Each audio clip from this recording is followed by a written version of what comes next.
Good evening, welcome to episode 219 of the Brewgooders, the beer, comics, and sort of geekery podcast.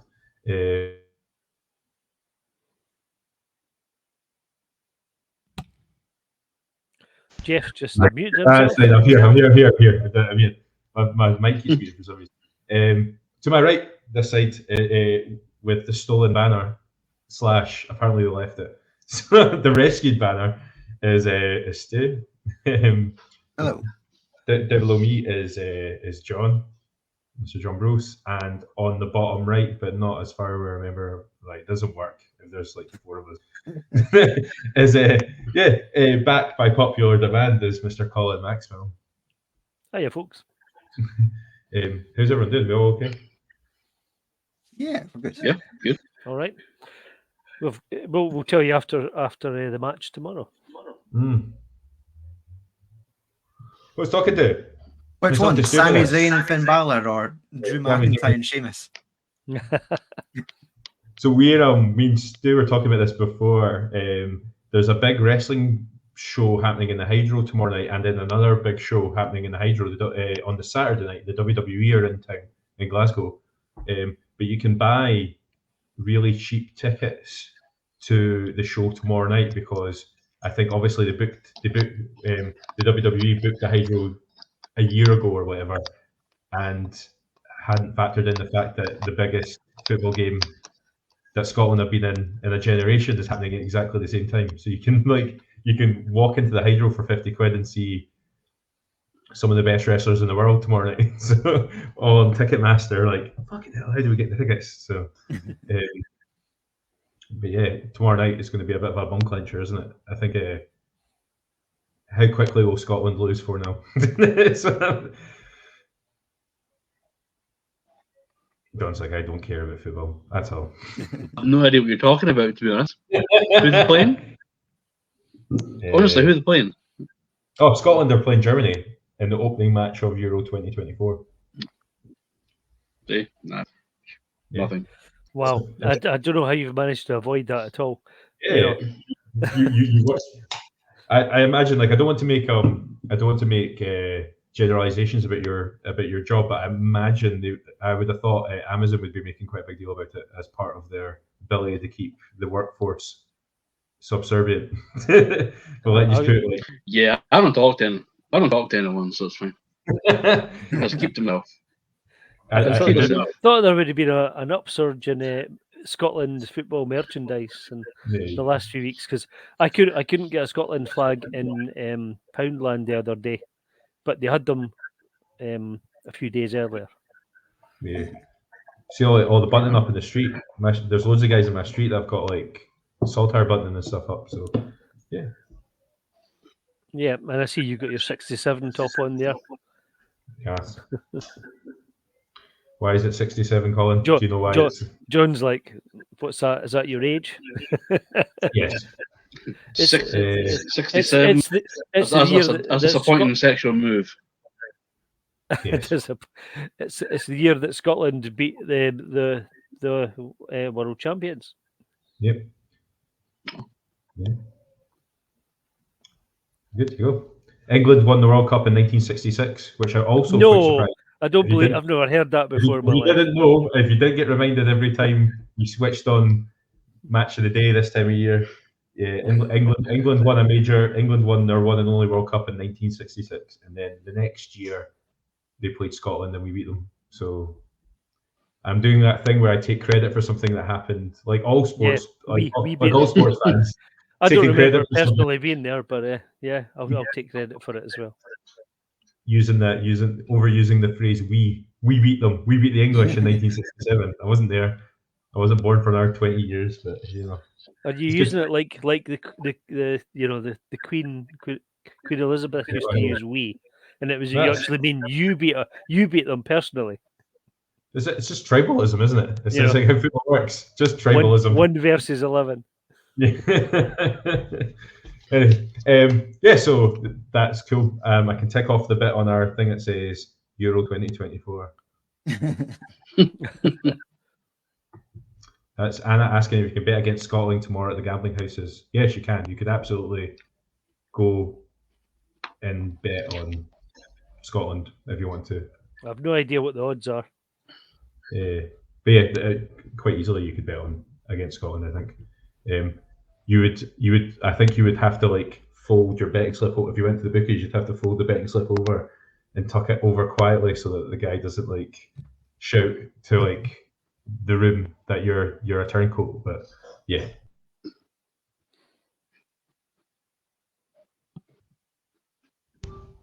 I keep muting my mic. I don't know why. Hands free. How? So we're just going to chat comics, beer, and all that shiz. What are people drinking tonight? I've just opened a very different type of.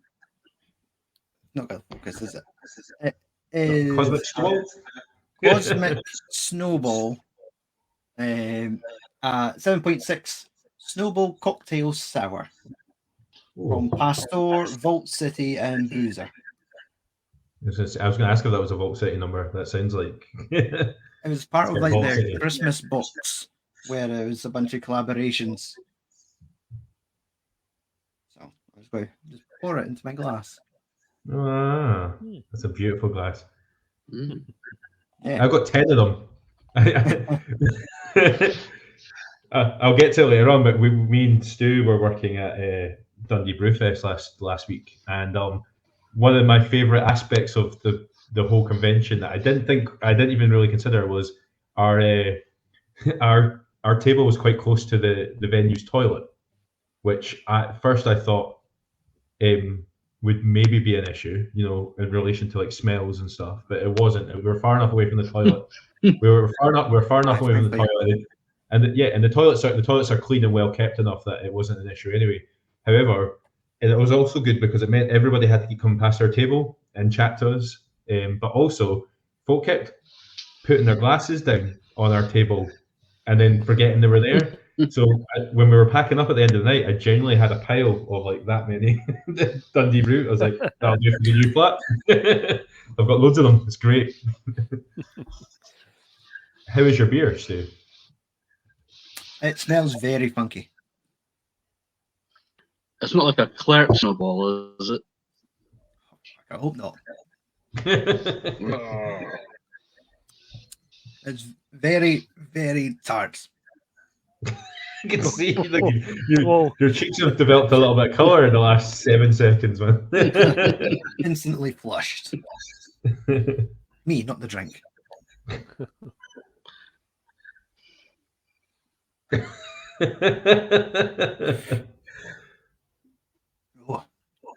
Yeah, a lot going on.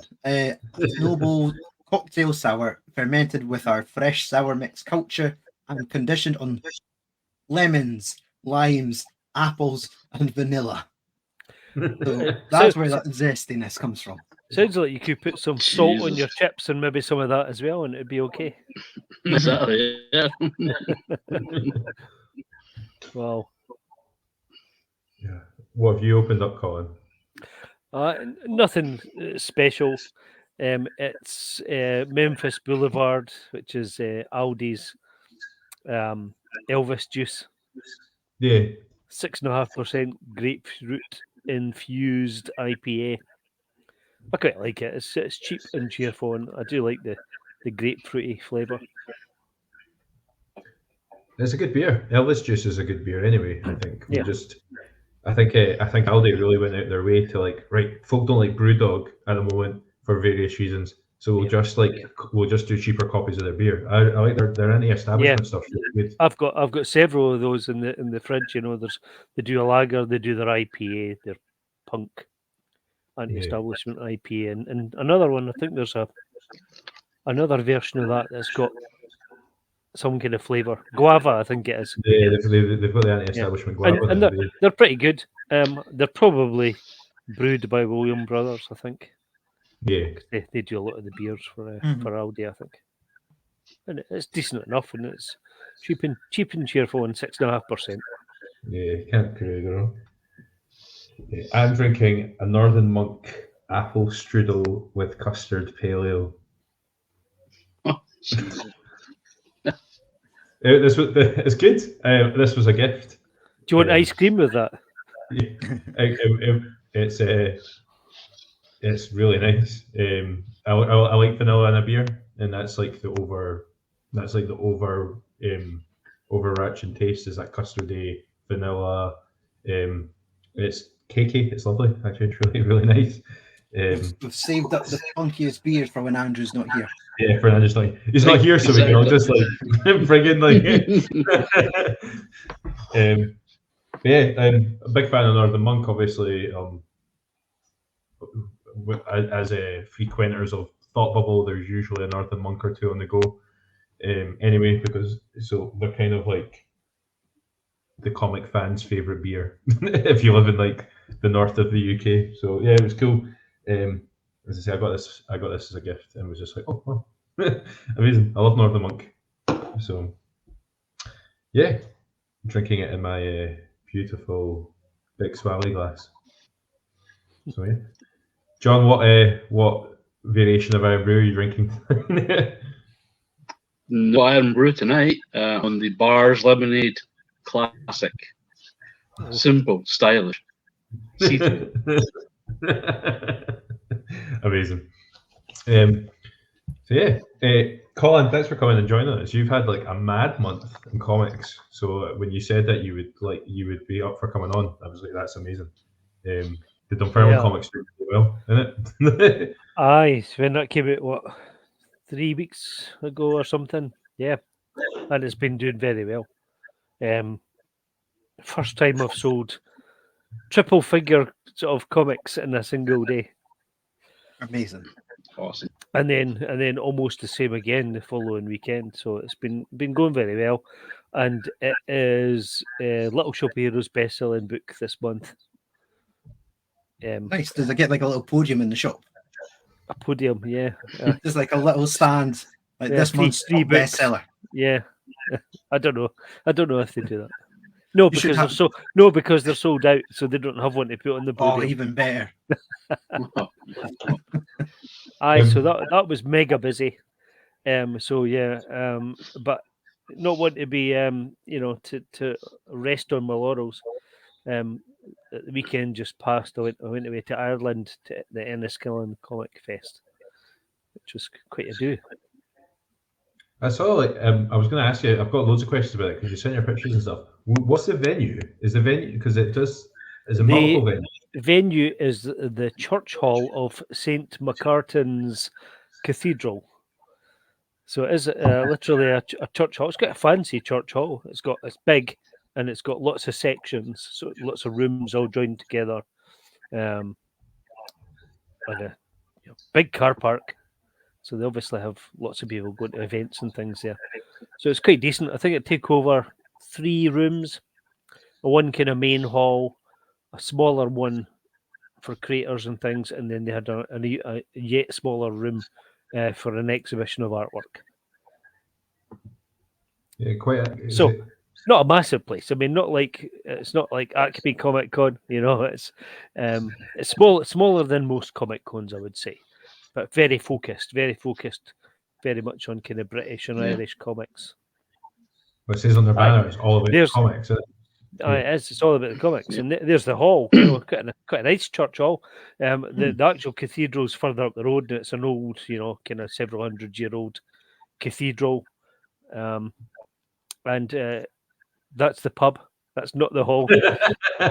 So kind of up the road and up to the main street and across the road is a pub called Blake's on the Hollow. The Hollow, I don't know why it's called the Hollow. I think it could just be that there's a little dip in the road there. And that could be the Hollow, I don't know. But Blake's on the Hollow. That's a fantastic pub. I think it must be an old church building as well with the decor and things. And in that picture, you've got Michael Carroll, writer for 2000 AD on the left. In the middle, artist Alan Davis, well known for doing all manner of things: Spider-Man, Batman, Excalibur, Captain Britain. Yeah. And then on the right-hand side, you've got Mick McMahon, famed for 2000 AD, mainly, I guess, and particularly his very stylish Judge Dredd that he does. Yeah. It's amazing. So I'm just running through the pictures you sent us earlier. So. Oh, Jeff Senior. Oh, there you go. That's what I'm. Transformers, jealous of. the Yeah. Transformers artist. I was actually sitting next to him on the first day of the Comic Con, and he's holding up a Death's Head drawing. He was doing quite a few of those in Transformers during the day. He was very busy. He's the creator of Death's Head. Aye, and he likes his fish and chips. At lunchtime, he had the biggest fish and chips I've ever seen in my life. I don't know how he managed it all. I was joined by Johnny Cannon, Scottish writer and comic artist. Johnny is a big fan of Alan Davis, so he couldn't pass up an opportunity to go and meet him there. So he did there. He looks like a wee bit of a starstruck fanboy there, and he was. But on the second, he doesn't look like Johnny. That like, yeah, it's not. He absolutely just perished away to nothing in the greatness of this man next to him. But by the second day, he had plucked up the courage to kind of talk to him, and they chatted for ages about stuff about comics and drawing. So it was very nice to see that he'd recovered from the stardom. Oh, that's some of the stuff that I picked up at the event. So I've got a couple of T-shirts. You see DR and Quinch. You see the speech about it says Enniskillen Comic Fest.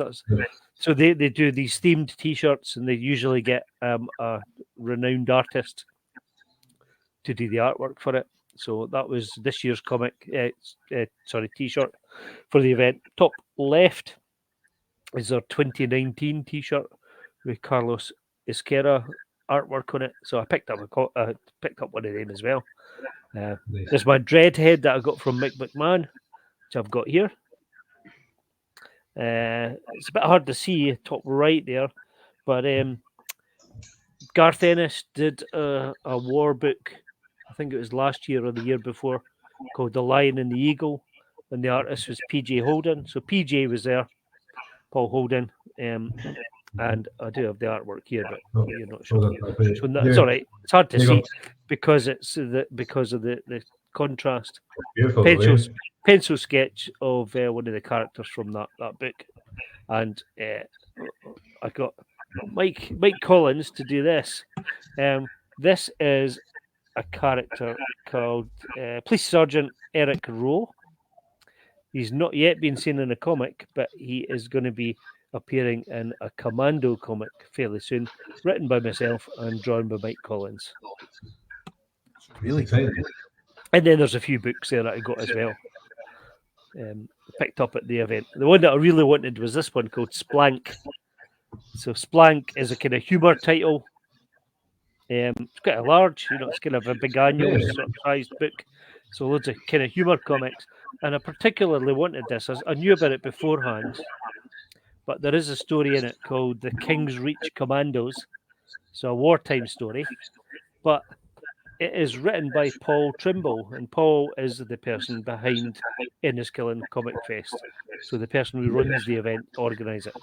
So he's written a story, and it's a kind of little commando war story with characters that are named after some of the greats of British comics. So we've got 4 commandos named Wagner, Mills, Hunt, and McManus. Yeah. So I had to pick that up. That was the very first thing that I bought at the Comic Con. I went straight to that table, first thing, made sure I got my copy. That's a cool one. Really cool.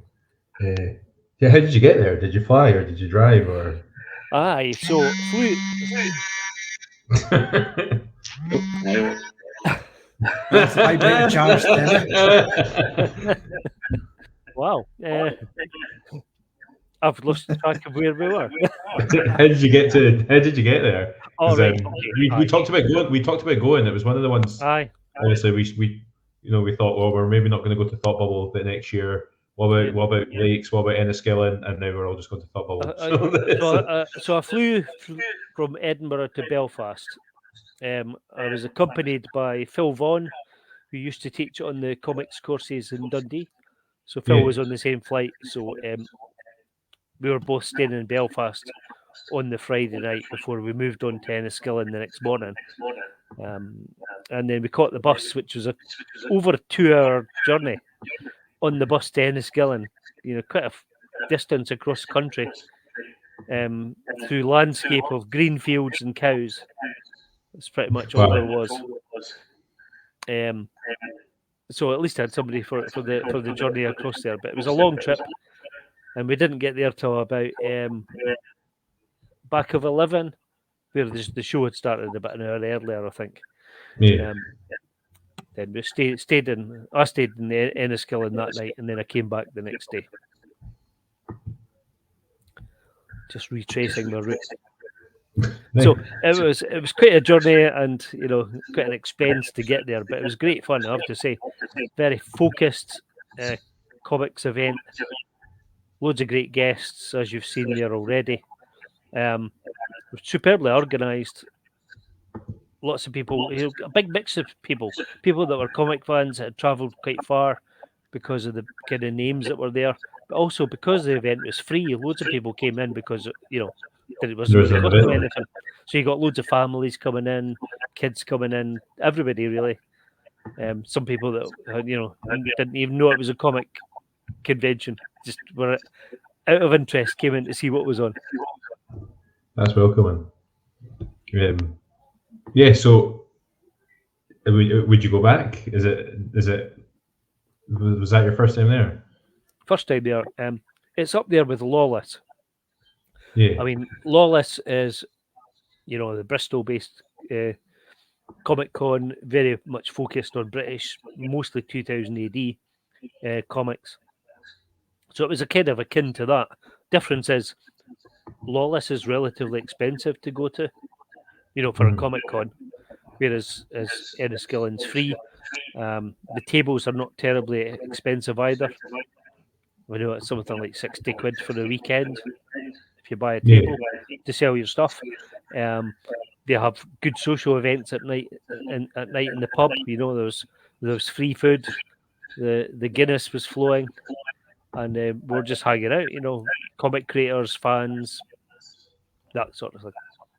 That's amazing, man. I love that. Just we talk about this quite a lot on the show, but just like when it's not a comic event, like obviously, or it's like a lot of events like Acme and stuff like that have they are good, but they do focus and they do slip into the pop culture stuff a lot of the time, because obviously that's the popular stuff. Your pop toys and your TV guests and stuff, which is that's a big part of these conventions for a lot of people. But as a comic fan, I really like events that are more comics focused. So it is one of those. Enniskillen, Thought Bubble, obviously, but it's a much different event, much more different event. And Lawless are your kind of comics focused ones. Though I think at the weekend coming up is Macclesfield. Is it MacPow? I think it's called. Macclesfield have a big Comic Con on with loads of guests on, and that's very comics focused. That looks as though it's going to be a good event. I wish I could go to that one. Where's Macclesfield? Macclesfield, a little bit south of Manchester. Mm-hmm. Not massively far to go. But it is one I quite fancy going to at some point. And then, Glasgow Comic Con as well. That was a couple of weeks back, and that was the last one. That was that used to be quite a comics focused con. The last one was apparently quite good. I couldn't go that day because I had my book launch. But that's gone now. So we're just waiting to see if we'll actually have a proper comics focused con in Scotland. We're kind of crying out for that kind of thing here. Yeah, totally. Yeah. That's why I missed them from the Comic Con. The Comic Con was always a great show. Yep. And they always had great 3 guests. years that they did that show, the best comics guests. I mean, that could compete against any Comic Con, really. Oh, definitely, yeah. Yeah, it's a shame that it's kind of it's a shame that that's not an event anymore. because that was definitely my favorite. Like you say, like you were going there and it was like guests within the comic sphere. It was guests you would associate with like much larger conventions and much more sort of prominent areas of the world. So when you're talking about current Batman writers, and not just writing a single Batman, but and being in charge of like the whole thing, and people that are just doing cutting edge comics. Yeah, it's a real shame that we've not had another one. Fingers crossed that it might happen sometime in the future. Yeah, fingers crossed. What was I going to say? I was going to ask Stu about his experiences, because Stu on last Saturday, Stu ran a 5K. As you can see, his T-shirt and his there he is. I thought you know that he disappeared there. He's not got his head. He went off running on 5K. He may still will have. He's on the treadmill, just getting some practice in. And he's back in the room. How was it? How was the hop run? It was good. I underestimated how much of like a proper trek it ended up being. It started at you registered at Stuart Brewing HQ, and then you got on a coach, and that took you to Roslyn Chapel. But when we got there was a wedding on, so we all got dropped off at the car park.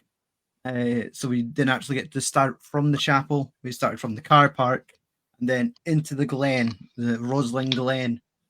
And yeah, it was 5 kilometers of just like going through like their forestry, their glen, and so there's like a lot of uphill, downhill, and it's just kind of like a trek.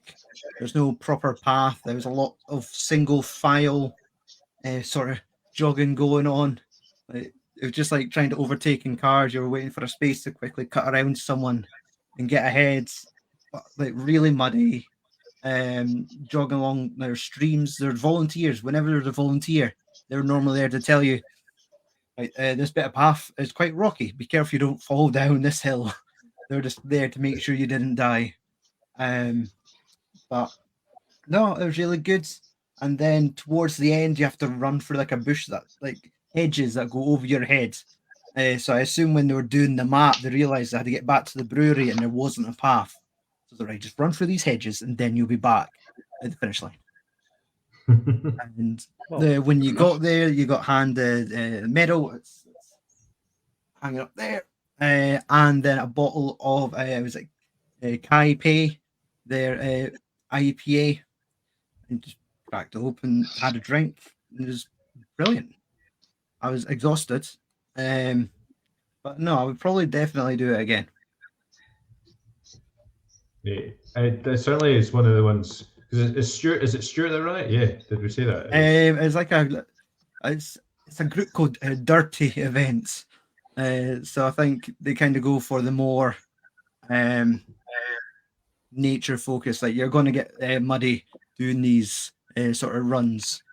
But yeah, it's like I think it's a big collaboration between the two of them because it's like Stuart Brewing and Dirty Events on the back of that T-shirt I've got. But no, it was like a real good party atmosphere. It's like you get back and they're doing like a big barbecue with like hot dogs. There's a DJ going. You've got like a little podium so you could go stand there with your medal. And I think like live music had started for 4 o'clock, but I wasn't hanging around because I had other things to do that night. Yes, you did. Yeah. Hey, you rescuing seagulls, I believe was. Well, the credit goes to my wife. Yeah, I was not the first thing I expected to do when I got to Dundee. It was just a woman ran over to us saying, I'm sorry, I'm in a hurry, I've got to catch that train. Not had time to tell anyone, but there's a seagull stuck in the bin. Could you like let someone know? Like, what? And right now all the bins are clear, so you could see it trying to jump out and its wings catching on this lid. and we just kind of walked over. There was like a group of teenage boys, and they screamed when they noticed that. And my wife just went over to lift the lid up. Seagull flew away, put the lid down, and I was like, that just tops my 5K run. Like, we're going to be telling more people about the seagull than me doing that run now. Like, thank you. And for your next trick. So yes. Always outstaged. I can't believe that, like, because also we saw you just afterwards, and you were like, you were like, it wasn't until we all got home that you were like, oh, by the way, this happened. What? We saved the seagull, by the way.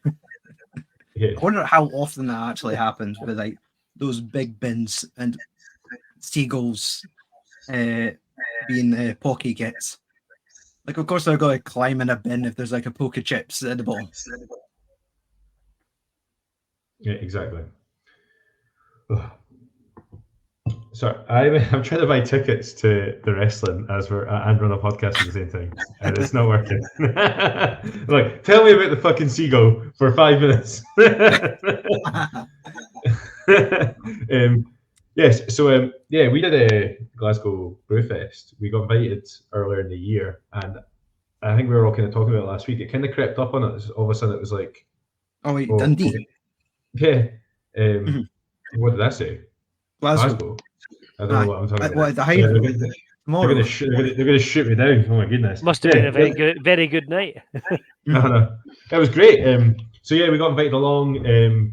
That's like, I don't know what I was kind of expecting. I'd seen videos and pictures from last year's Brewfest, but when we got up to Bonner Hall, which I've been to with Colin in the past for, and I think is it one of the venues for your Comic Con takeover thing that you're doing on Saturday? No, Bonner Hall isn't. No, actually, the Comic Cons in Dundee are in the Wellgate and the Dundee International Sports Centre. Oh, right, okay. So it's not in Bonner Hall. Yeah. John, are you drawing really loudly? No. No.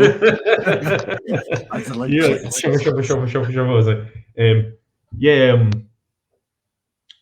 It was the same venue when me and Colin went there a couple of years ago for, I think it was a BGCP event in Dundee. Well, yeah, that's right. We did go to one there, and they often use it for decon as well. Yeah, so that was where that's where they held the Brewfest.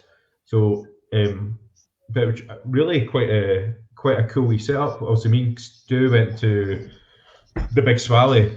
And I've been to different beer shows in Dunfermline and in Fife and in Edinburgh and such. But this first one we went to in Dundee, and it was just really well, like, I just thought it was really well set up. They had these like a little dance floor with some bands, and then like these big long tables for like people to sit at, just good food, loads of different breweries. So it's, it's like a proper beer hall. It felt like, anyway.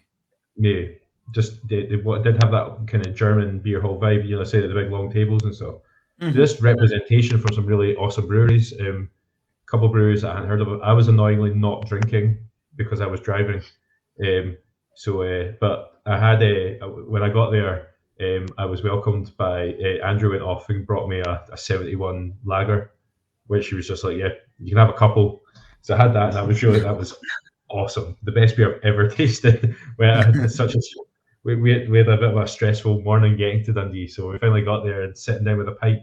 It was just so laid back that even the guys running the convention were just like, yeah, don't worry about it. Go and get, we'd been told that, or we'd been asked to run a quiz at 1:45 in the afternoon, and we didn't. By the time I actually got in and settled, it was 12:30, and I was like, fuck, I'm gonna have to run a quiz in 15 minutes, and I'm so wired. And they were like, nah, it's fine, just put it back. And that worked in our favour, to be honest, because there was we had this really cool little space near where our table was where we were going to be running the quiz. And when we arrived, it was quite quiet, but I think that area was, you could get food from that area. It was like a cafe space. So an hour later it was heaving, and I think we ran 2 quizzes and probably had about 20 teams combined over the 2 quizzes, which was pretty like the one that me and Stu did in the evening was quiet by comparison, but it was still quite busy. It was good to use. We're going to put the video up on YouTube and on Facebook later on, so folk can take part in the quiz. But yeah, it was good fun, good banter. We got to hang out with the football beer. Our table was right next to the football beer and punk rock podcast, who are like, I've got my friend Jamie is one of their hosts, so he was trying to get like a bit of inter-podcast rivalry happening quite a lot. So anytime someone came to talk to us at our table, he'd shout over, "Don't fucking trust them. They don't get, they don't know what they're talking about," and all that sort of nonsense. And then they had a little PA speaker that they were told to kind of keep the volume down a little bit, but they didn't. And the music that they played throughout the afternoon into the evening was just amazing, just great punk rock music all day. With a wrestling music interlude halfway through and a bit of Taylor Swift, I think, as well. Just really good vibes. Obviously, because it's in Dundee as well, Dundee's got its very strong, as well as like everything else. Dundee's got a very strong comic heritage with DC Thomson being based there. So a couple of folk came up and spoke to us about comics, which I wasn't overly expecting. One man, and I didn't get his name. I think he was quite reluctant to give me his name, but when he was looking at our banner that you can see behind Stu, it's got a list of names of folk that have been on our show, and he was like, you see him kind of talking to his friend and pointing at the names. So we went over and I was like, "Oh, do you recognise any names?" And he was like, "Oh, I used to work for Callum Laird."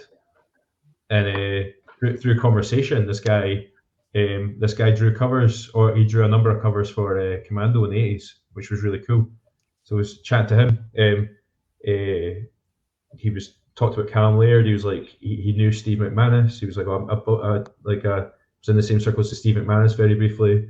We were chatting about Commando covers. I mentioned Ian Kennedy, and he was like, "Oh, he's the legend." And then I was like, and then we had this just nice wee conversation. And I was like, and we had a couple of Commandos sitting on our table, so we went away with one. And it was good. It was just nice banter.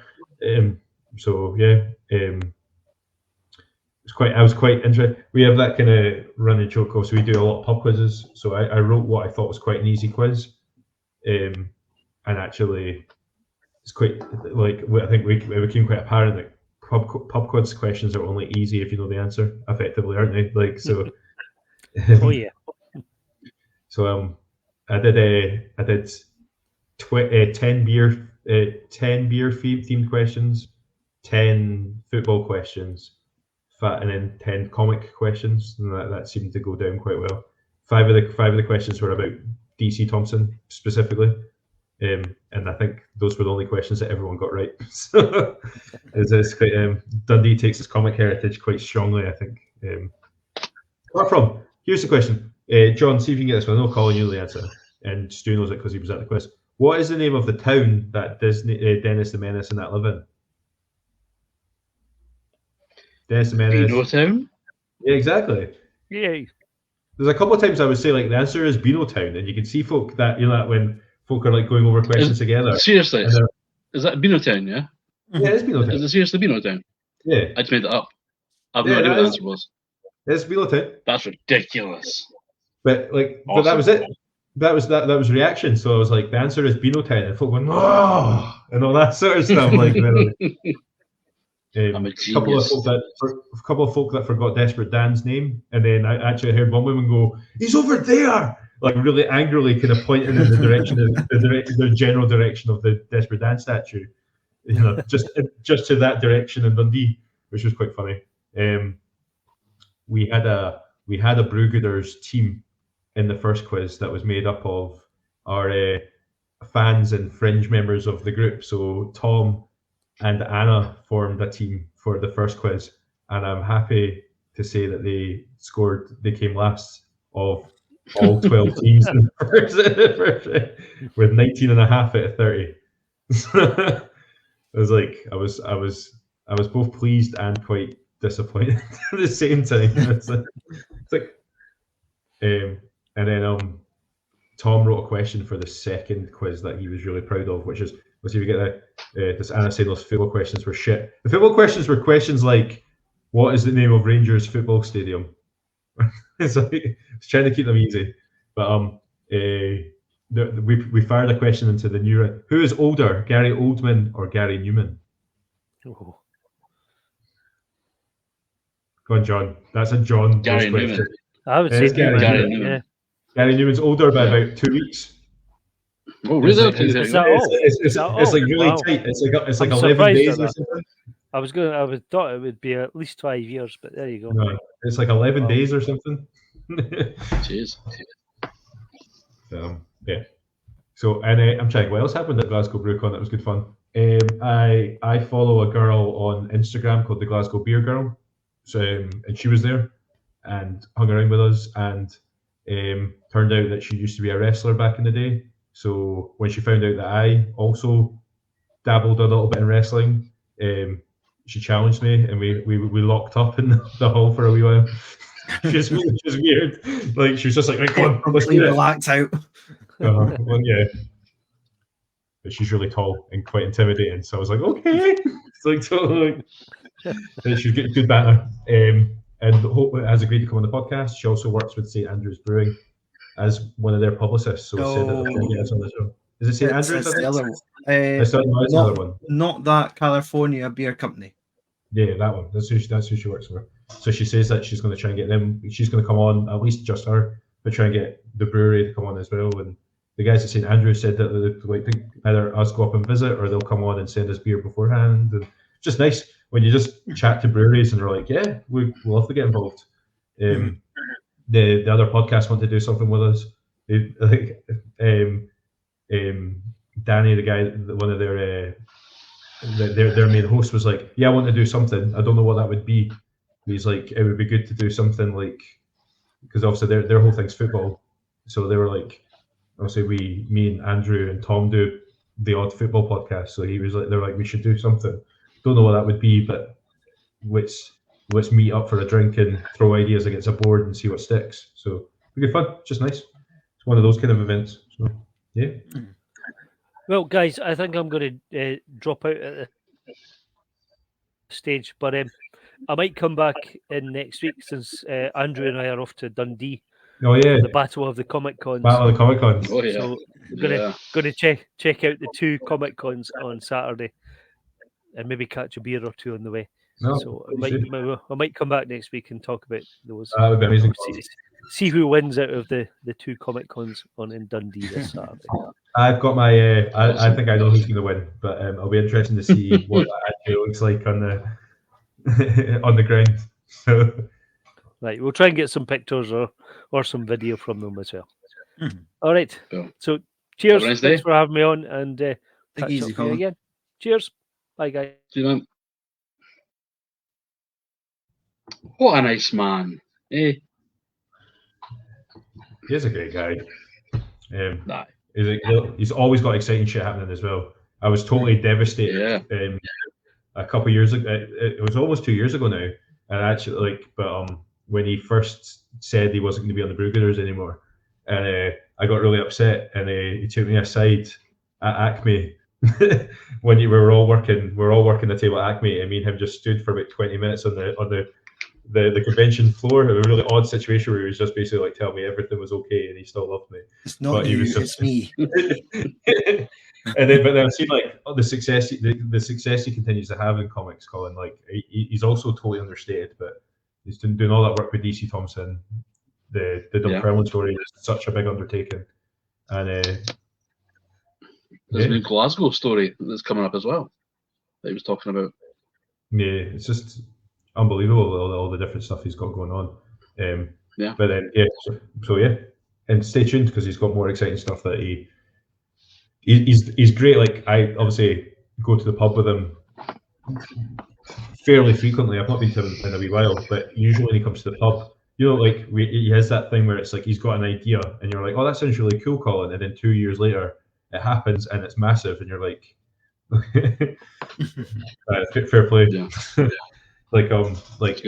There's been a couple of times where I've been on a bus or a train coming back from like a pub with him, and he's been like, "Oh, I've got this idea for a story," and then like a year later, it's been published through Commando, and you're like, "Well, that's incredible." So, or his work on Blazer with Steve McManus and stuff as well is top notch. So like, not everyone can draw for Tharg, So yeah, it's pretty cool.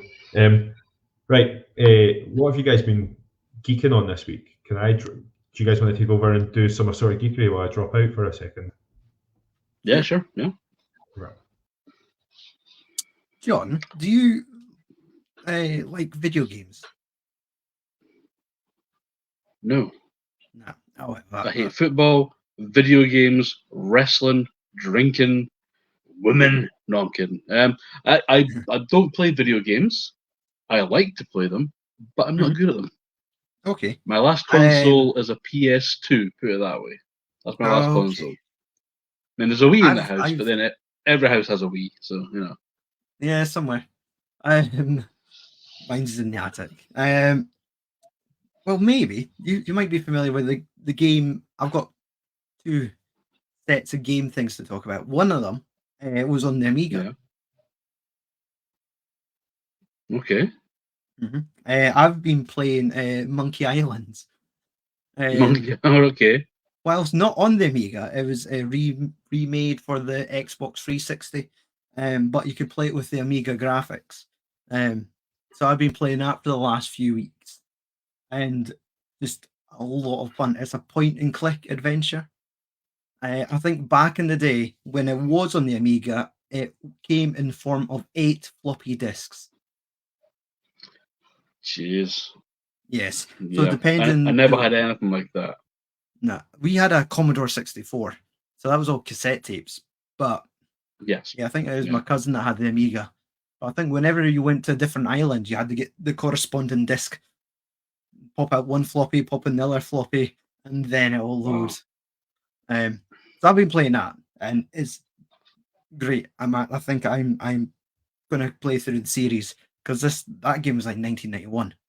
But this last weekend, I think somewhere in America, probably like LA, it was the Summer Games Festival, or Summer Game Fest, as they call it, where they announce a lot of new games.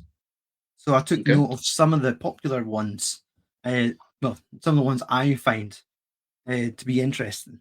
The main one, which I think will be a good link to you, John, is the new Indiana Jones game. I did see that trailer, yes. Yes. Indiana Jones and the Great Circle. Yep, Indiana Jones is one of the games I have for the Wii. Mm-hmm. I don't recommend ever playing it because obviously you've got the Wii controller as the whip. As the whip, yeah. And after about 5 minutes, your arm is dead. It's like, no Indiana Jones, no more whip for you. Man, I thought it would be fun to whip Nazis with a Wiimote. But it's a workout, I tell you. Yeah, it looks good. I've seen the trailer, yeah. It was almost like you were watching a film, like kind of watching him fighting, and then the sense of humor where they're sitting trying to fight over this artifact, and all these different consequences happen. And like it's looks great, like especially for like I wasn't expecting like an Indiana Jones game, but I think it's the studio that made like those Wolfenstein games, which were like first-person shooters that were really, really popular, but had a good sense of humor to them. So it was only right that they handle Indiana Jones. Is that multi-platform, or is that just for? I think it's just Xbox only. I think it's one of the studios that Xbox own or Microsoft owns, in like the umbrella. So this one's being made especially for them, and I think it is a day one release on their subscription service, Game Pass. But no, I was going to say it's 2025, but I think it might actually be this year, like September, possibly. But they were showing you trailers for a new Fable, which looks really good. That's just kind of like your medieval fantasy. You play the hero, and you could have a path of being a good hero or a bad hero. But the trailers had like a good sense of humor. The guy narrating the trailer seemed a lot like a character out of Peep Show. Super Hands. Okay. Like it was him, Right, okay. like in a medieval setting, just saying, "Oh yeah." It was like you're watching some like Ricky Gervais thing, where this fat plonker was taking all the credit for creating the hero that saved the village, type of thing. Mhm. But it was Super Hands, more or less. And then over on the PlayStation, they announced a Astrobot game, which looks like it could be like their mascot. Sure, they've had PlayStations for years, but like how Nintendo has Mario, Sega's got Sonic. Astrobot seems to be the character for their platform and video game. They've got a big game out in September that just looks like one of those more modern like Super Mario games, where like hundreds of levels, different abilities. Like I could see me and my kids really getting into playing that. And one last one, because I'm sure Jeff's going to be back in a second. They're remaking Metal Gear Solid Snake Eater. Did you play that one? No, but I'm aware of the games, yes. That might have been out on PlayStation 2. But yeah, they've done a full remake for PlayStation 5, Xbox Series X, calling it Metal Gear Solid Delta. And it looks great. You always have that thought of, I would love to play my old games again. And then you go back and you play them and you realize they don't have like save checkpoints, or the graphics are really bad now, and you're that used of all your common courtesies and special features nowadays, and you go back to something that's really difficult. You die and then you lose like an hour's progress. You think, why did I get the Wii out the attic? So, yeah, but no, I collect and do too many things to have dedicated time to playing games. That's that's one thing I just wouldn't have time for, whether it be through drawing or watching TV or whatever. I don't have time for that. Sorry, I was away there, guys. Anna is asking, "Why are you here, John?" Then she says, "Summer Game," and then she wants a petition for John to stream a playthrough of Indiana Jones. So yeah. Well, give me an Xbox. Buy me an Xbox, and I will play that thing. I love Fable. Fable 1, 2, and 3 are like three of my favorite games, and that the mechanic where like your body, your appearance physically changes based on your decision making. Yeah, exactly. I've always found that despite no matter how hard I try, like I always turn out really ugly, because the only thing about Fable is that it can be quite on the Xbox 360 when I used to play it can be quite unforgiving. If you like press a button, you can do something like there's a mechanic where you can like show off and folk will come over and be like, oh, what's he doing? And you can get like you can be a bit of a showman, and then you accidentally press a button, so you're surrounded by people who like are like clapping and celebrating because you're so funny and you're like doing juggling and shit. And then you press a button where you basically create a giant ring of death around you and murder like 10 folk. And then you're like, sorry, no, I didn't mean to do that. And then they all run away screaming, and then you're ugly all of a sudden because you made this horrendous like moral choice. It's like start calling you chicken choker. Yeah, exactly. You can kick like, well, obviously if you play like you can kick animals and stuff, and then I'm sold. That's it. Give me games that can kick animals. It's got so many little side games. Like I remember, I think the second one's probably my favorite. And if you start earning enough money, you could start buying houses in the village, and I think you could rent them out to people and make money, or you could pick up a loot and play more or less the equivalent of Loot Hero, and it's just like Guitar Hero, but you're just why not have that mini game in there?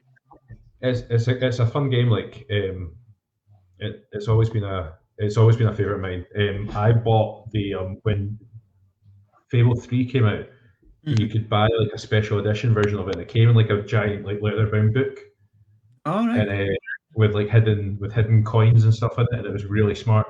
But it was like it's all it was. It was just basically a leather-bound book that when you opened it, it had like the game in it, and it was like it was just the normal game case. I was like, I paid 30 quid to have a standard game, leather bound, and you could get like the DLC stuff with it. But I was just like, anyway, sorry, I was disappear for a second there. I want to pretend it was for something very, very important, but actually, I just me and Stu and my kids are going to WWE SmackDown tomorrow. Priorities, I understand. Fair enough. They do a very as mentioned in the list of things that John doesn't really have any time for. There's a big football game happening tomorrow night, and because it's such a big game, I think they're struggling to sell tickets to the wrestling in Glasgow because nobody in Glasgow wants to watch wrestling just specifically on that night.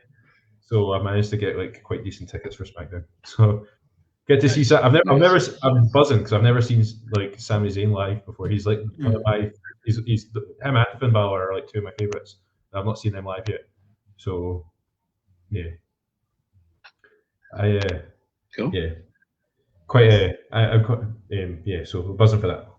So yeah, I look forward to seeing Drew McIntyre in the same arena that you lost to Grado all those years ago.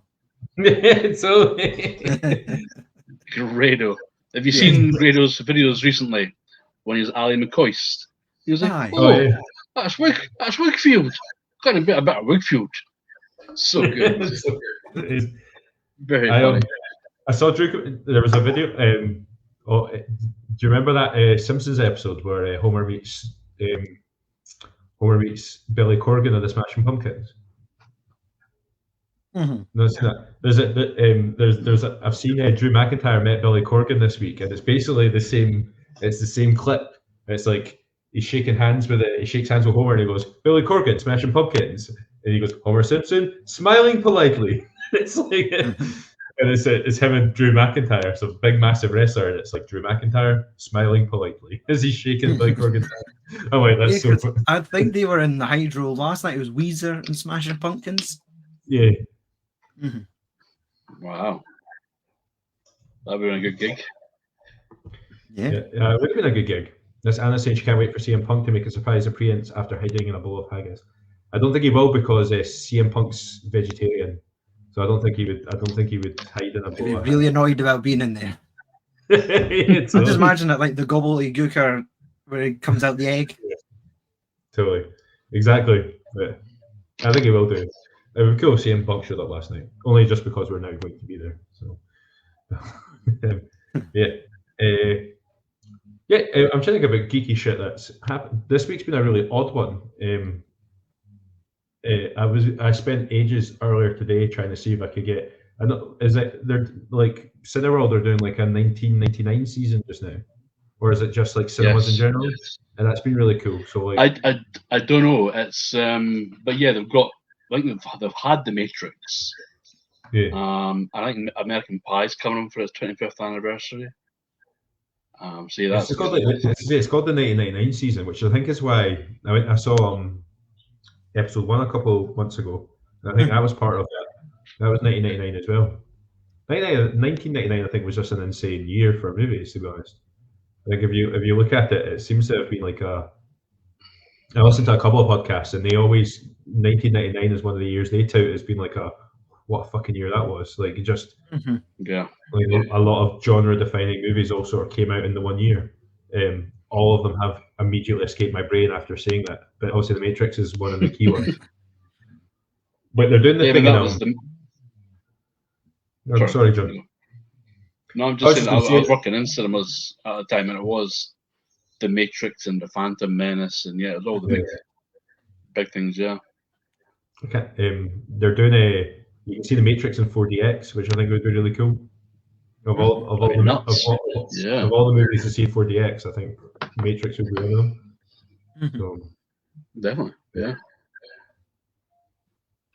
Star Trek 3 is back in cinemas for its 40th anniversary, so I might try and check that out somewhere. Yeah. Did you say Star Trek 3? Star Trek 3, The Search for Spock. Okay. 40th anniversary, yeah. That's mental that that's 40 years. Back to the Future will be 40 years old next year. That'd be amazing. they're surely they're going to do something. Surely they're going to do something for that. Back to the Future in 4DX. I'm the same age as Back to the Future. 1985. Yep. I saw it December 29th, 1985 in Cinema 3 at the ABC Cinema in Kirkcaldy. But it would have probably been called the Canon Cinema then. Just because I remember that kind of shit. Was that back in the day where like we would get? I remember there being like a staggered release to movies back in the day. Like obviously now, like you get movies everywhere all at the same time. Whereas like I think it came out in the summer. I think we got it a couple months later because I saw it at Christmas time, and it was towards the end of its theatrical release because it made its way down to Cinema 3. So it started on 1, then moved to 2, then 3. But yeah, a lot of things like the Disney film was just about a year behind. So, you know, America would be getting Aladdin and we'd be getting Beauty and the Beast that year. And then the next year, we'd be getting Aladdin and they'd be getting whatever, Hunchback of Notre Dame or whatever it was. Yeah, it was nuts. Sure. I remember Batman Forever coming out.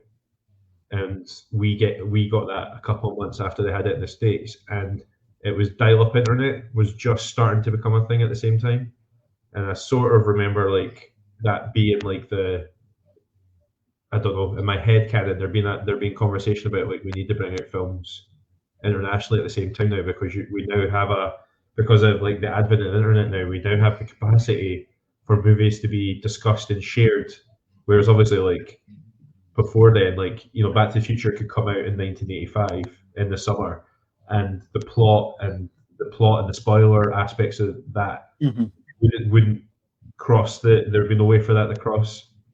Yeah. And you know what I mean? Like because there was no chat forums and there was no IMDb and Facebook or all these different like ways that people now talk about movies. Whereas you know what I mean? Like if a movie comes out on a Wednesday night, you've got tickets for it on Thursday, you can't go on social media. Like nightmare. Exactly. I remember my dad bought me tickets. Doctor Who. So, no, go for it, man. With Doctor Who, it drops midnight on Friday. Yeah. And I work at 7 o'clock on a Saturday morning, so there's no way I can stay up to watch it Friday night. And then by the time I come home on a Saturday, I'm too tired to watch it, so I have to watch it Sunday. So it's like a day and a half. I've got to stay away from spoilers. Watching it 6 in the morning with like your cornflakes. But yeah, that'll wake everyone up. So no, it's forget it. It's a big thing as wrestling fans. You just have to stay, if you're not going to stay up to watch WrestleMania live, which is obviously in the States, so it comes out, you know, it's live at 1 a.m. So if you're not going to watch it live, you have to stay off social media until you've seen it. Otherwise, like the minute you go on Facebook, it's not even like fans spoiling it. It's the official feeds. It's WWE posting images of their new champion, and you're like, "Fuck! I've not watched it yet. Why did I click the Facebook?" Yeah, I got into the habit of deleting every app off my phone the night before, and then I think I went on Snapchat. And it was like the what's popular feed, and you seen someone holding a belt, like, fuck's sake, right, you two, delete. Yeah, no, I worked one event that was happening simultaneously across the world, which was the Michael Jackson movie. Michael Jackson obviously passed away, and he was meant to be doing this big, massive concert tour. So they made a movie of all the concert behind-the-scene footage and stuff, and they showed it at the same time around the world. And of course, our time was 4 a.m. Who drew the short straw to work that one? I did. So I was back in the cinema for 4 a.m. to show Michael Jackson to about 25 people. Was it busy? Yeah. And then we had people coming later in the day at 4 p.m. for the Michael Jackson show. I was like, no, it was 4 a.m. Crazy. Very unhappy people. I went to a music festival once where that happened, where I actually felt really like I now feel really bad for my choices, but I was much younger and ruder and quite intoxicated at the time. But I remember being at a music festival, and Paramore were playing on the Saturday night, say Paramore, like everyone now in Scotland now knows who Paramore are because they are the band that supported Taylor Swift at Murrayfield. But before they supported Taylor Swift, they're a good band in their own right that are quite well known.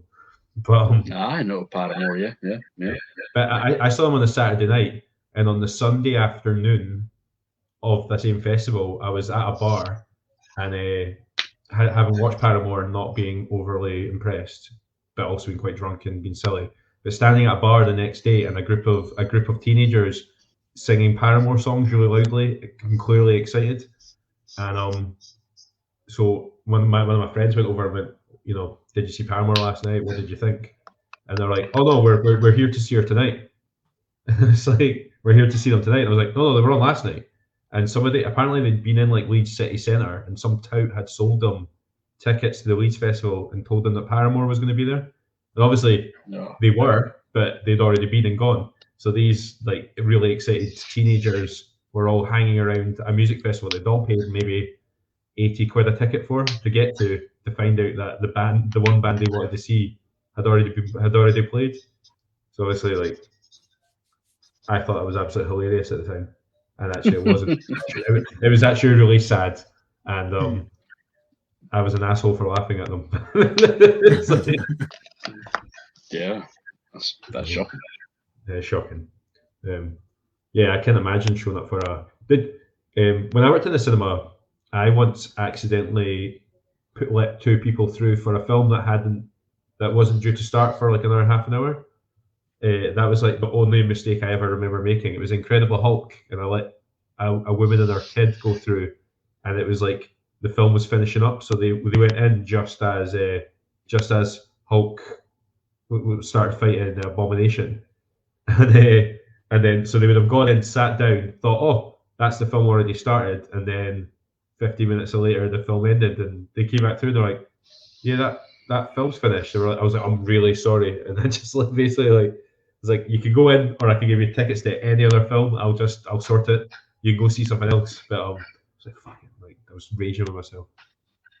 Ruined the movie. We had a projectionist play A Nightmare on Elm Street instead of Furry Vengeance. As you do. Because he had the film labelled up as Freddy instead of Nightmare on Elm Street. Furry. It was the 2009 the remake. I think yeah. it was 2009. Yeah. So instead of Nightmare on Elm Street, they had Freddy up, and it was Furry Vengeance, and they were both in the same screen. Yeah. And they played the wrong film, and the projectionists got fired. Of course they did. Yeah. Yeah, man. What's Furry Vengeance? What was Furry Vengeance? Furry Vengeance was the Brendan Fraser movie with wee animals. He's like a real estate developer or something. All right. I've never seen it, but yeah, it doesn't sound good. That was like, but yeah, I think the kids would like to have seen Freddy instead. Like before, before now he's back and he's doing lots of films. I feel like that was the last film he did before he disappeared. I think it was kind of the last big film that he did, before he disappeared and like guest starred on Scrubs and stuff. You had like a bad time of it though. I don't. Do you not get like you got blacklisted for standing up against somebody? You not stand up against somebody, and then it was just a person. I don't know the story, but somebody with a bit of power in Hollywood basically told everybody you shouldn't book him. He's too difficult to work with or something. And it was actually he had a bad time of it. It's a shame because and he seems so happy to be back as well. Everybody you see of him, it's really nice fan interaction, and he's like just happy to be there. Just love that first like 1999, the first Mummy movie came out in 1999. The Mummy. Yeah. He's. I can't think of when I've listened to loads of podcasts and watched bits and pieces about the making of that and who they had lined up and who turned down the role. So he was very far from the top of like who they wanted to be Rick O'Connell. So like by that point they'd already had Keanu Reeves turn them down, and they'd had Will Smith turn them down, and all this big mad list of folk. And then Brendan Fraser was like genuinely like quite low down on the list of gets, and he's perfect in that job. He does such a good job in those movies. Yeah. probably it's always funny though when you see somebody being cast in something, and then you can't imagine anyone else in that role. Yeah. But somebody has been cast, like for instance, Michael J. Fox and Eric Stoltz, Back to the Future. Yeah. That was a different actor played Marty McFly. Aliens, a different guy played Hicks for a couple of weeks, and got fired. It's just crazy. You can't imagine somebody playing that role, and you go, "Oh shit, somebody else did though," and there was something happened, and they go let go or what have you. It's weird. When you see Brent, I think that as well. He's probably the closest we get to Harrison Ford's magic in the Indiana Jones movies. Like, he brings something really quite special to the Mummy, and I genuinely think the Mummy is super underrated. Seems to have been like lost in times to a degree. No, I watched it again last year. It's a great film. Yeah, it's great. Second one, not so good. Yeah. Second one with the really bad rock CGI as Scorpion King is fucking horrendous. But the Scorpion King movie itself is a good time. Yeah. I didn't mind. It was different, and it was totally wasn't on the same par. But I quite liked the third Mummy movie as well. Emperor's Tomb. Yeah. Different actress though. Playing Evie, it wasn't Rachel Weisz. It was Maria Bello. Yeah, that was all. Yeah, that was quite hard to take because Rachel Weisz is pretty perfect in that job as well. She's great. So yeah, it's always weird when they recast.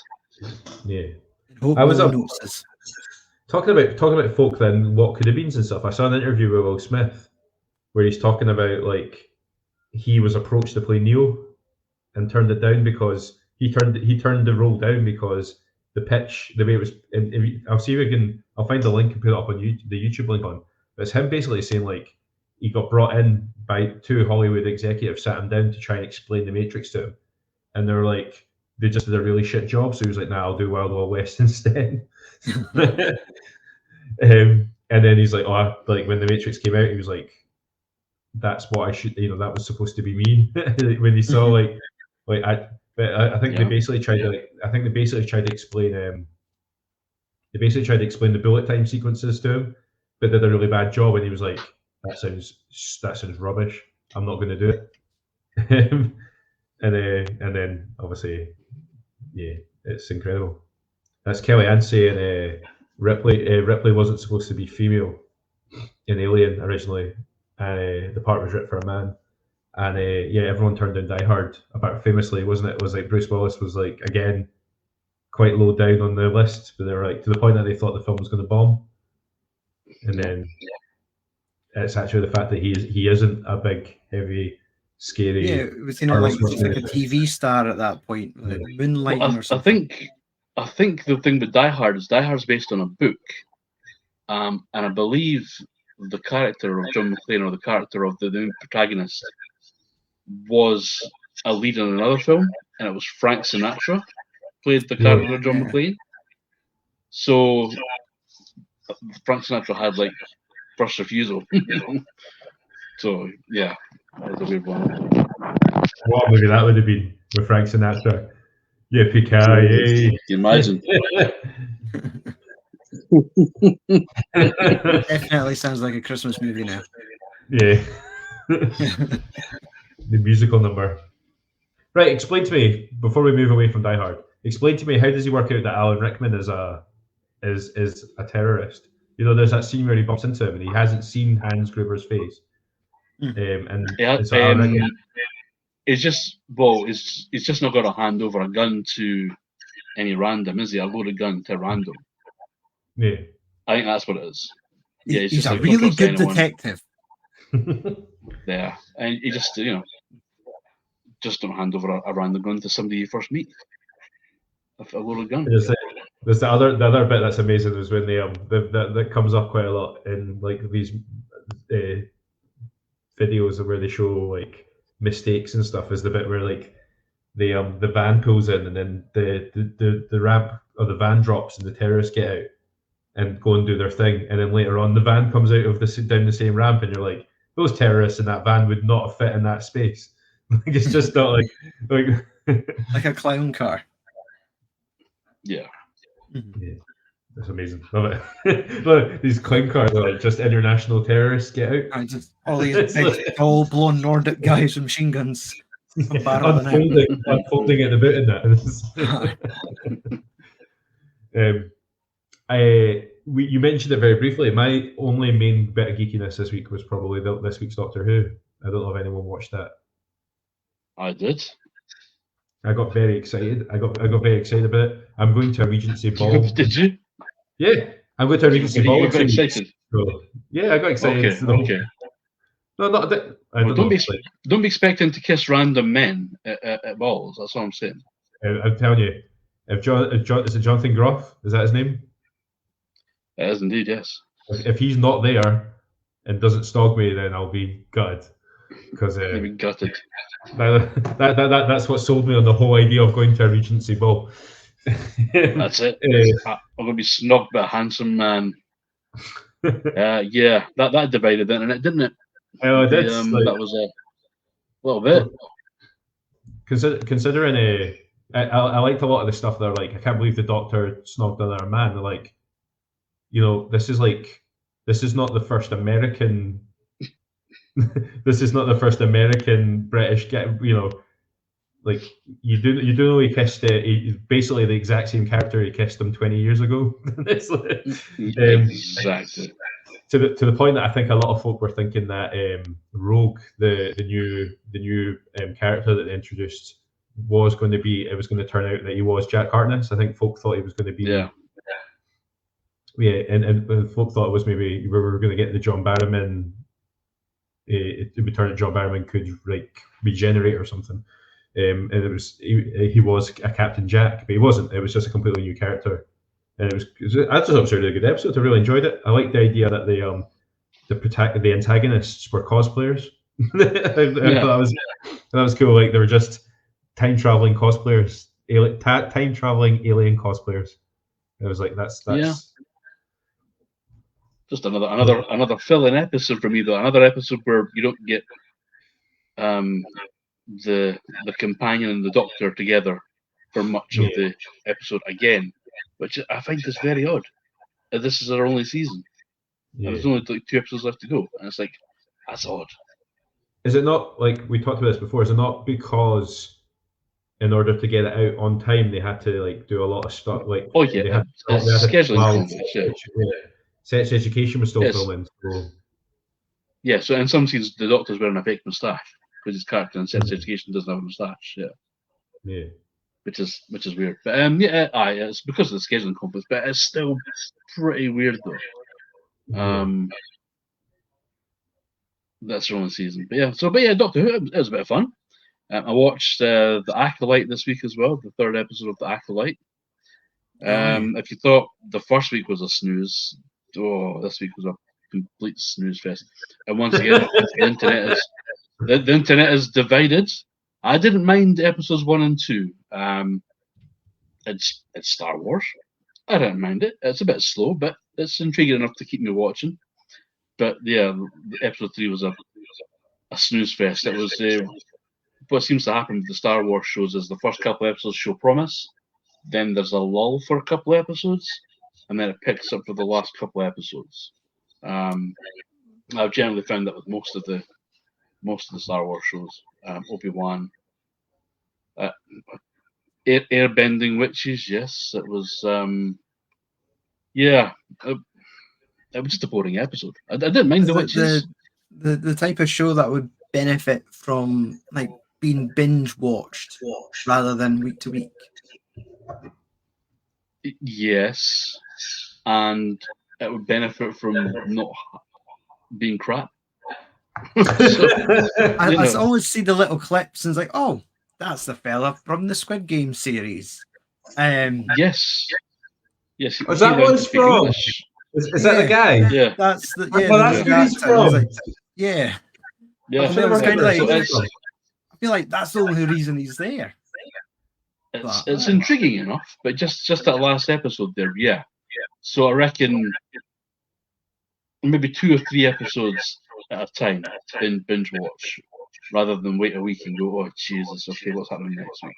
I'll stick with it, I know but nothing just about definitely it. was a bit boring. So, what's the elevator pitch on the show?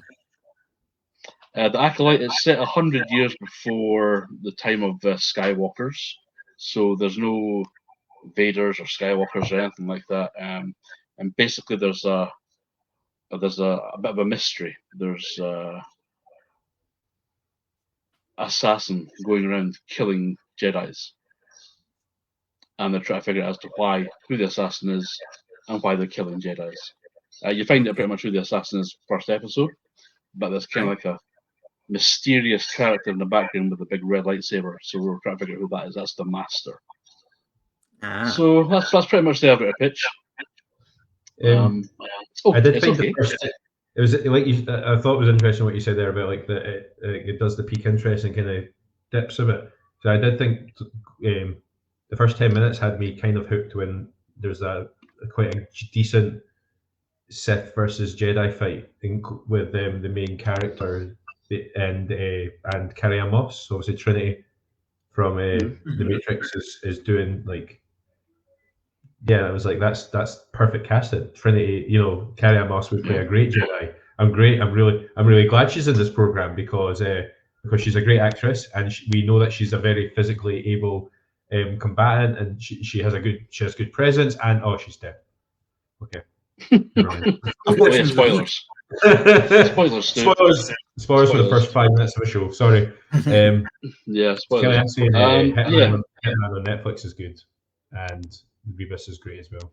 So I've heard a lot of folk are binging those programs, and yeah, I'll be checking those out as well. Yeah. But Jeff, you'll be glad to know I finally watched Turtles: Mutant Mayhem. Finally got around to watching it. It's a glorious movie. It's glorious. It really is so good. It's been on my list for a while. On every level, it's so good though. It's like I think they just they caught They got the humor. The humor is perfect. It doesn't overstate its welcome. It's probably the best representation of the Turtles we've ever had. And I know, like, I'm a fan of all Turtle media, but like in terms of live action animated Turtles, it's my favorite variation of the four. Just like their character tricks and their personality quirks and stuff like that. The voice casts are great. The fact that actually, who would have thought hiring teenagers to voice the Turtles would make them more endearing? Exactly. Yeah. And the fact that they just let them riff on mic, not following a script sometimes, and just taking that and then animating it. Who would have? But the fact that they learned their Jiu-Jitsu for YouTube videos. And it was just like loads of like old classic Jackie Chan movies mixed into a montage. Oh, so funny. Yeah. I've been a big fan of Turtles back since Teenage Mutant Hero Turtles, as they were back in the day when I was a kid.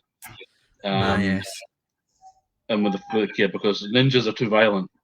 And then when the first movie came out, I was 14, and they didn't think I was 14, so I could charge an adult price. I was like, damn you. That was Hero Turtles, and they cut like a per second of like nunchuck action out. I've been a fan of Turtles for years. It's just, really good representation of the characters. A nice little spin on things, like a nice spin on the Splinter. Splinter's usually quite stoic and yes, but in this one it was kind of a bit rough and ready. It was very enjoyable. Yeah, I'll watch a sequel. That's good. The running joke about how he wants to protect them because humans will capture you and milk you, and they're like, it's such a random thing, and they're like, humans don't even milk us. What are they talking about? And then it's exactly what they do when they capture them, and he's like giving them a row. He's like, boys, you've got it.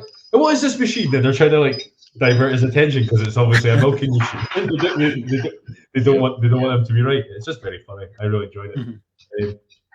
Also, friend of the podcast, Kevin Eastman, does probably one of the best. He's I don't know if we talked about it before, but obviously the high school's named Eastman High after Kevin Eastman. But Kevin Eastman is the guy in the bit where Splinter is worried. I think he falls over and he's having like a bit like a traumatic reaction to the fact that it's like a New York guy's going to come over to him, and he assumes that the guy's going to try and deck him because that's what has happened in the past. And the guy's like, "Hey man, are you okay?" And they like help him up, and it's like very clearly Kevin Eastman's voice. And I'm like, awesome. Yeah, that should. And he's noted in the credits as "nice New Yorker" or something like that. He's got a really like. There's like Kevin Eastman. That's Kevin Eastman's credit in the movie as "nice guy New Yorker" or something like like sound very, very, very nice. And I'm like, well, that's cool. I like that.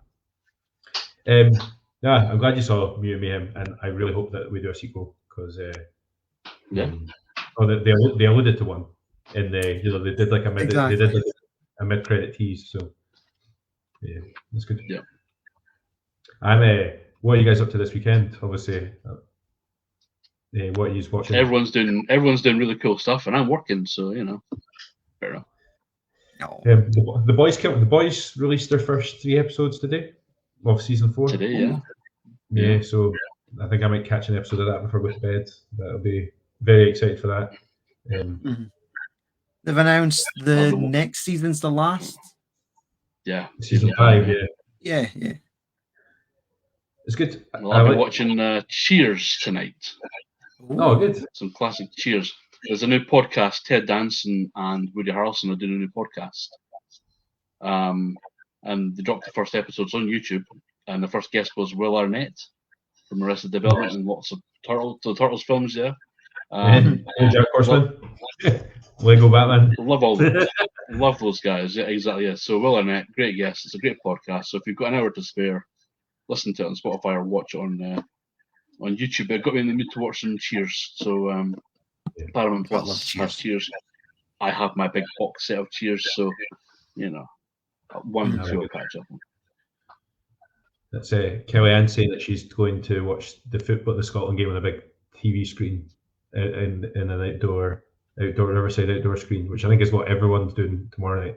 They're all going to I know every major football ground in Scotland has got a big screen and a band. Not me. Not you. not me and not me. Me and Stu are busy now. I feel. And that's Kellyanne saying that there's a con in the Wellgate in Dundee. There's 2 conventions in Dundee this weekend, and Andrew and Colin are going to go and take them both in and do a comparison thing for the podcast next week. So that'll be good. Yeah. I think that's it. Anything else? Got anything else what to talk about? No, I am pretty much covered all. Yeah, all good to go. Yeah, good show. Join us next week. Thank you, Colin, for joining us this week. Hopefully, Colin says he'll hopefully join us next week. Him and Andrew are going to compare Comic Cons. We're good. And Stu will probably do something in the week as well, like